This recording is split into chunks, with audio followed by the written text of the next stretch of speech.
ನನ್ನೆಲ್ಲ ಸ್ವಾಭಿಮಾನಿ ಕನ್ನಡಿಗರಿಗೆ ಶರಣು ಶರಣಾರ್ಥಿ. ನಾನು ನಿಮ್ಮ ಗೆಳೆಯ ಕನ್ನಡಿಗ ಸಂತೋಷ್.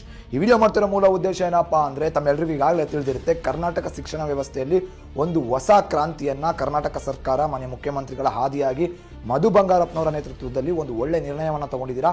ಮೊದಲು ನಿಮ್ಮೆಲ್ಲರಿಗೂ ಅಭಿನಂದನೆ ಕರ್ನಾಟಕ ಸರ್ಕಾರಕ್ಕೆ, ಮಾನ್ಯ ಮುಖ್ಯಮಂತ್ರಿಗಳಿಗೆ, ಹಾಗೆ ಮಧು ಬಂಗಾರಪ್ಪನವರಿಗೆ ಅಭಿನಂದನೆಗಳನ್ನ ತಿಳಿಸ್ತಾ, ಎರಡನೇದಾಗಿ ಇದಕ್ಕೆ ಪೂರಕವಾಗಿ ಬೆಂಬಲ ಕೊಡಬೇಕಾಗಿದ್ದಂಥ ಕನ್ನಡ ವಿರೋಧಿ, ನಾಡ ವಿರೋಧಿ ಬಿಜೆಪಿಗರು ಇವತ್ತು ಮೊಸರಲ್ಲಿ ಕಲ್ಲುಡ್ಕ ಬುದ್ಧಿ ತೋರಿಸ್ತಾ ಇದ್ದಾರೆ. ಏನಪ್ಪ ಈ ಬಿಜೆಪಿ ವಿರುದ್ಧ ತಂಟೆ ತಕರಾರು ಅಂತ ನೋಡೋದಾದ್ರೆ, ಈ ಮನೆಹಾಳರಿಗೆ, ಈ ಕನ್ನಡ ವಿರೋಧಿಗಳಿಗೆ, ಈ ನಾಡದ್ರೋಹಿಗಳಿಗೆ ಕನ್ನಡಕ್ಕಿಂತ ಪರಭಾಷೆನೇ ಹೆಚ್ಚು. ಕನ್ನಡ ತಮಿಳು ಅಂತ ಬಂದಾಗ ತಮಿಳು ಪರವಾಗಿ ನಿಲ್ತಾರೆ, ಕನ್ನಡ ತೆಲುಗು ಅಂತ ಬಂದಾಗ ತೆಲುಗು ಪರವಾಗಿ ನಿಲ್ತಾರೆ, ಕನ್ನಡ ಮರಾಠಿ ಅಂತ ಬಂದಾಗ ಮರಾಠಿ ಪರ ನಿಲ್ತಾರೆ, ಕನ್ನಡ ಹಿಂದಿ ಅಂತ ಬಂದಾಗ ಹಿಂದಿ ಪರ ನಿಲ್ತಾರೆ, ಕನ್ನಡ ಮಲಯಾಳಿ ಅಂತ ಬಂದಾಗ ಮಲಯಾಳಿ ಪರ ನಿಲ್ತಾರೆ. ಒಟ್ಟಿನಲ್ಲಿ ಕನ್ನಡಿಗರ ಪರವಾಗಿ ನಿಂತಿರೋ ಇತಿಹಾಸನೇ ಇಲ್ಲ.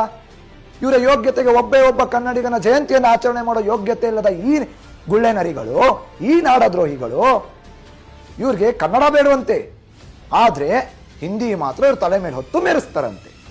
ಈ ಬಿಜೆಪಿಯ ರಾಜ್ಯಾಧ್ಯಕ್ಷ ಅಂತ ಹೇಳಿಸ್ಕೊಳ್ಳುವಂತ ಸೋಕಾಲ್ಡ್ ವಿಜಯೇಂದ್ರ, ಶೋಭಾ ಕರಂದ್ಲಾಜಿ, ಸುರೇಶ್ ಕುಮಾರ್, ಇನ್ನು ಮುಂತಾದ ಬಿಜೆಪಿ ನಾಯಕರು ಹಿಂದಿಯನ್ನ ಗ್ರೇಡ್ ಲೆಕ್ಕಾಚಾರದಲ್ಲಿ ನಾವು ಪರೀಕ್ಷೆಯಲ್ಲಿ ತಗೋತೀವಿ ಅಂದ್ರೆ ಅದನ್ನ ವಿರೋಧಿಸ್ತಾ ಇದ್ದಾರೆ. ಕಾರಣ ಏನಪ್ಪಾ ಅಂದ್ರೆ, ಬೇಕಲ್ಲ ಇವ್ರಿಗೆ ಪಾರ್ಟಿ ಫಂಡ್ ಲೆಕ್ಕಾಚಾರದಲ್ಲಿ ರೋಲ್ ಕಾಲು ಟೋಕನ್ ಎಲ್ಲ ಈ ಬಡ್ಡಿ ಮಕ್ಳಿಗೆ ಬರಬೇಕಲ್ಲ. ಆ ರೋಲ್ ಕಾಲು ಟೋಕನ್ ಕೊಡೋರು ಯಾರು? ಇದೇ ಹಿಂದಿ ವಾಲಗಳು. ಕಾರಣ ಏನು? ಮಾಡಬಾರ್ದು ಅನಾಚಾರ ಮಾಡೋದಕ್ಕೆ ಲೈಸೆನ್ಸ್ ಬೇಕಲ್ಲಪ್ಪ. ನ್ಯಾಯವಾಗಿ ಮಾಡೋರು ಯಾರು ರೋಲ್ ಕಾಲ್ ಟೋಕನ್ ಕೊಡ್ತಾರೆ? ಇಂಥ ನಾಲಾಯಕ್ಗಳು ಮಾಡಬಾರ್ದು ಅನಾಚಾರ ಮಾಡೋರಿಗೆ ಲೈಸೆನ್ಸ್ ಕೊಡಬೇಕು ಅಂದ್ರೆ ಇಂಥವ್ರಿಗೆ ಪಾರ್ಟಿ ಫಂಡ್ ಲೆಕ್ಕಾಚಾರದಲ್ಲಿ ರೋಲ್ ಕಾಲು ಟೋಕನ್ ಕೊಡಬೇಕು. ಆ ಕಾರಣಕ್ಕೆ ಈ ನಾಡ ವಿರೋಧಿ, ಕನ್ನಡ ವಿರೋಧಿ ರಣಹೇಡಿ ಬಿಜೆಪಿಗರು ಇವತ್ತು ಹಿಂದಿ ಪರವಾಗಿ ಬ್ಯಾಟಿಂಗ್ ಮಾಡ್ತಾ ಇದ್ದಾರೆ. ಇವ್ರ ಯೋಗ್ಯತೆಗೆ ಬೆಂಕಿ ಹಾಕ ತಾಕತ್ತಿಲ್ಲ ಇವ್ರಿಗೆ. ಹೈಕಮಾಂಡ್ ಮುಂದೆ ಗಟ್ಟಿಯಾಗಿ ನಿಂತು ಮಾತಾಡೋ ತಾಕತ್ತಿಲ್ಲದ ಬಿಜೆಪಿ ಸರ್ಕಾರ, ಬಿಜೆಪಿಗರು, ಅದು ವಿಶೇಷ ಕರ್ನಾಟಕದ ಬಿಜೆಪಿಗರು, ಇವ್ರಿಗೆ ಉತ್ತರ ಭಾರತದ ಹಿಂದಿ ವಾಲಗಳು ಕನ್ನಡ ಕಲ್ತ್ಕೊಂಡು ಬೆಂಗಳೂರಿಗೆ ಬರಲಿ ಅಂತ ಹೇಳೋ ಹೇಳಿಕೆ ಕೊಡೋ ತಾಕತ್ತಿಲ್ಲ ಇವ್ರಿಗೆ. ಇವರ ತಾಕತ್ ಏನಿದ್ರು ಕನ್ನಡಿಗರ ಮೇಲೆ, ಅಮಾಯಕ ಕನ್ನಡಿಗರ ಮೇಲೆ.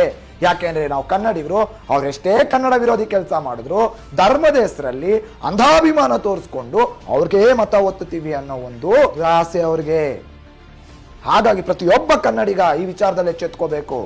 ಸಾಕು ಈ ನನ್ನ ಮಕ್ಕಳು, ಹೌದ್ರಿ ನಾನು ಹಿಂದೂನೇ ಸ್ವಾಮಿ, ನನ್ನಣೆ ಮೇಲೆ ಇಟ್ಟಿರೋದು ಸಿಂಧೂರನೇ, ಆದ್ರೆ ನಾನು ಯಾಕೆ ಬಿಜೆಪಿಗರನ್ನ ಒಪ್ಪಲ್ಲ ಅಂದ್ರೆ, ಇಂಥ ಎತ್ತ ತಾಯಿ ಕುತ್ಕೆ ಇಸ್ಕೋ ಕೆಲಸ ಮಾಡ್ತಾರಲ್ಲ ಇದೇ ನಾಡಲ್ಲಿ, ಇಲ್ಲಿ ನನ್ನ ತಿಂತ ಇಲ್ಲಿರೋ ಕನ್ನಡಿಗರ ಹತ್ರ ಮತ ಪಡೆದು ಕನ್ನಡಿಗರಿಗೆ ಕುತ್ಕೆ ಇಸ್ಕೋ ಕೆಲಸ ಮಾಡ್ತಾರಲ್ಲ, ಈ ವಿಚಾರಕ್ಕೇನೆ ಬಿಜೆಪಿ ಕಂಡ್ರೆ ನಮ್ಗೆ ಆಗಲ್ಲ.